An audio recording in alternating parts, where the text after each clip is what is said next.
Annyeonghaseyo, selamat datang kembali di Drakor Edik Indonesia, tempat ngumpulnya Drakor Junkies Indonesia. Bersama saya Rianti Sofia, akan nemenin kamu satu video ke depan untuk membahas drama yang satu ini. Nah, sambil kita nungguin drama yang akan muncul di bulan Oktober, kita bahas dulu yuk yang kemarin tayang, yaitu $1 Lawyer. Oke, judul internasional dari drama ini mengambil judul yang sama persis dengan judul Koreanya, hanya saja diubah mata uangnya dari won menjadi dolar.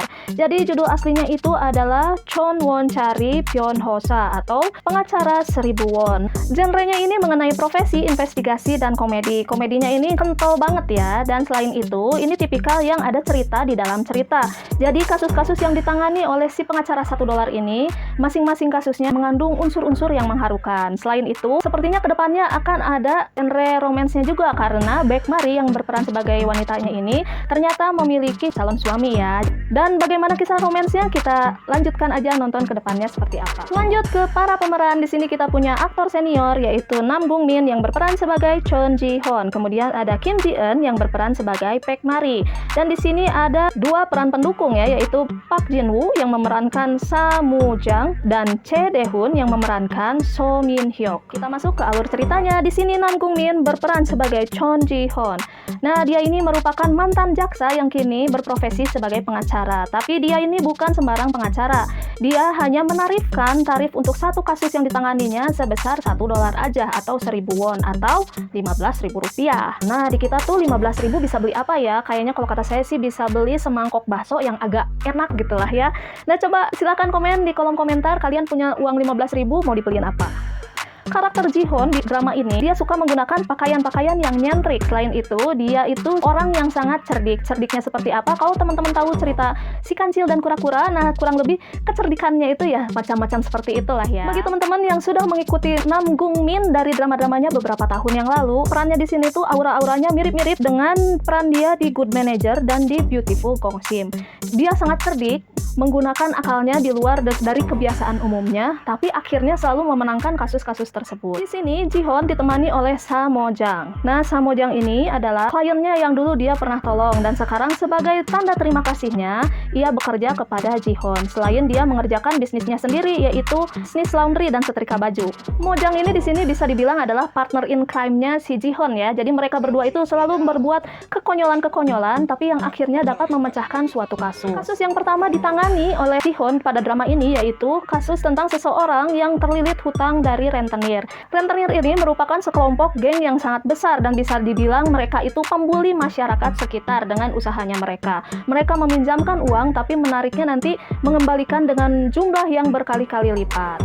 Nah, kalian bisa langsung melihat aksi kecerdikan dari Ji Hon pada awal scene ini. Scene ini juga merupakan awal pertemuan Ji Hon dengan Mari. Jadi ini si gangster yang jadi rentenir, dia itu memang sudah menjadi incaran kepolisian juga. Dan jaksa kesini datang untuk menyita buku catatan mengenai hutang-hutang yang telah dipinjamkan oleh si gerombolan gangster ini kepada orang-orang banyak. Pada saat yang bersamaan, Ji Hon juga mendatangi gangster tersebut untuk menyelesaikan masalah dari kliennya. Nah, ini dijadikan kesempatan bagi Ji Hon agar si ketua geng ini menyewa jasanya untuk menangani Baek Mari yang sedang datang ke tempatnya mereka ini.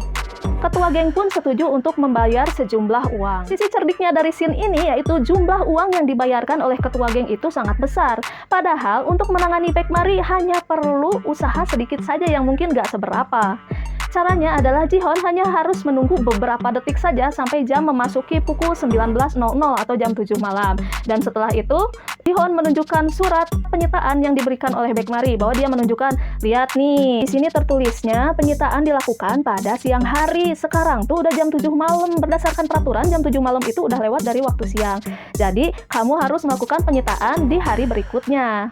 Dan setelah ngomong gitu, masalah dengan Baek Mari selesai. Nah, di sini Baek Mari juga jadi memiliki kesan yang buruk terhadap Ji Hon karena bagaimanapun dia sebagai orang yang lulus dari universitas terkenal merasa terhina karena diakali oleh pengacara yang dia kira ecek-ecek hanya dengan cara begitu saja. Baek Mari merupakan seorang wanita muda yang baru saja lulus dari universitas dan sekarang dia sedang melakukan kerja praktek di kantor kejaksaan. Dia itu karakternya adalah wanita yang sangat angkuh dan arogan dan merasa dirinya adalah yang paling kaya dan yang paling hebat karena dia merupakan lulusan terbaik dari universitasnya. Dan yang lebih happy endingnya lagi, ternyata bayaran yang tadi dari ketua gangster tadi itu digunakan untuk menyelesaikan kasus kliennya yang merupakan orang yang meminjam dana dari geng tersebut. Jadi dengan kejadian tersebut dianggap bahwa si kliennya ini sudah melunasi hutang-hutangnya, bahkan dia mendapatkan kelebihan dana dari si kepala geng tersebut. Lanjut ke kasus kedua. Nah, di sini ada seorang pria yang sudah berumah tangga dan anaknya ini sedang dirawat di rumah sakit karena menderita gangguan pada jantungnya. Pria ini adalah seorang residivis yang pernah ditahan 4 kali karena mencopet. Karena kesehatan anaknya ini memohon bahwa nanti tahun depan ulang tahun saya, ayah harus ada ya. Momen ini membuat pria tersebut menjadi sadar dan ingin memperbaiki dirinya. Dia berjanji untuk tidak mencopet lagi. Suatu ketika, pria ini sedang berada di stasiun Seoul. Di sini dia bertemu dengan seorang pria mabok yang telah menyelesaikan buang air kecil di kamar mandi, dan begitu badannya oleng hampir jatuh, pria ini segera menolong pria mabok tersebut. Karena posisi tangannya yang salah letaknya di sekitar saku, pria mabok ini menyangka bahwa pria ini akan mencopet dompetnya.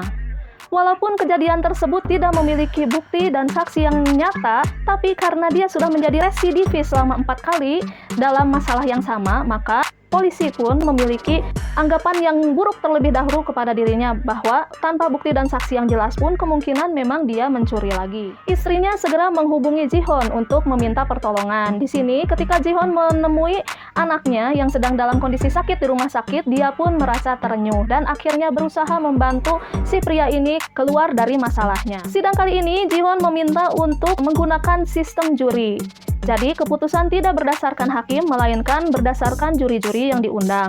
Pada sidang ini pun, Ji-Hoon harus menghadapi lagi Baek Mari. Dan mereka berdua pun beradu argumen sangat sengit untuk membuktikan siapa yang bersalah. Lagi-lagi di sini Ji-Hoon menggunakan cara unik dan cerdik untuk memenangkan kasus dari klien yang sedang ditanganinya ini. Dan pada sidang kali ini, kakek Baek Mari yang merupakan pengacara besar dan pemilik firma besar menghadiri sidang tersebut. Di sini karakter dari kakek Mari bukanlah seperti kakek bocah tua nakal ya, melainkan kakek yang bijak dan sangat mengedepankan hati nurani. Jadi pada saat sidang ini, dia dapat menyaksikan bahwa betapa angkuhnya atau arogannya Mari, di sisi lain memuji keberhasilan Ji-Hoon. Setelah sidang tadi berakhir, kini Mari menyudahi masa kerja sementaranya di kantor kejaksaan dan kini dia dapat bekerja di tempat yang ia inginkan.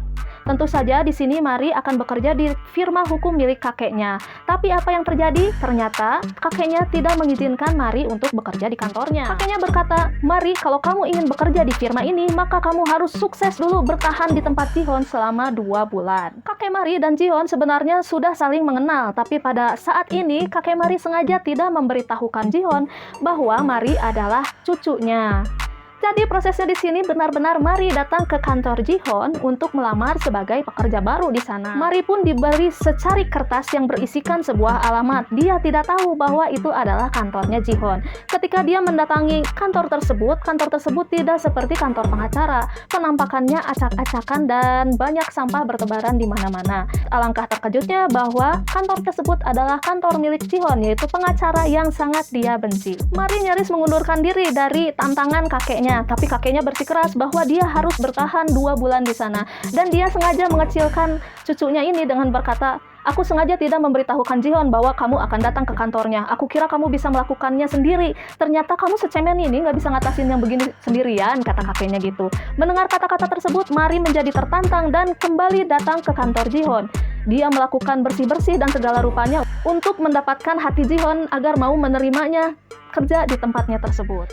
Kini tibalah kasus ketiga dari drama ini, yaitu seorang anak kecil yang meminta tolong kepada Ji-Hoon untuk menyelamatkan kakeknya. Di sini kakeknya bertugas sebagai satpam di salah satu gedung apartemen. Kakek ini telah dituduh oleh seorang pemilik perusahaan yang tinggal di apartemen tersebut bahwa satpam tua ini telah menggores mobilnya yang mahal ketika dia sedang menyorong sebuah gerobak ke arah mobil tersebut. Jadi nggak sengaja gitu kesenggol, kemudian ada goretan kecil aja di mobilnya itu. Satpam tua ini terpaksa mengikuti alur keinginan si pemilik perusahaan yang angkuh ini, karena bagaimanapun dia berpikir bahwa dia sebagai tulang punggung keluarga mungkin akan kehilangan pekerjaannya jika dia melaporkan pemilik perusahaan ini membuat sesuatu yang tidak mengenakan kepada dirinya. Dia berpikir bahwa mana ada yang akan mempekerjakan satpam seperti saya lagi jika saya menuntut orang yang telah memberikan saya pekerjaan, katanya seperti itu. Nah, di sini tentu saja Ji-hoon murka dan Ji-hoon meminta untuk melakukan rekayasa adegan. Nah, di sini cerdiknya dia. Kesempatan ini dijadikan peluang juga untuk Ji-hoon untuk menguji kemampuan Mari. Jadi Ji-hoon sengaja menabrakkan gerobak yang ia sorong itu sangat keras kepada mobil sang pemilik perusahaan itu sehingga bempernya sampai terlepas.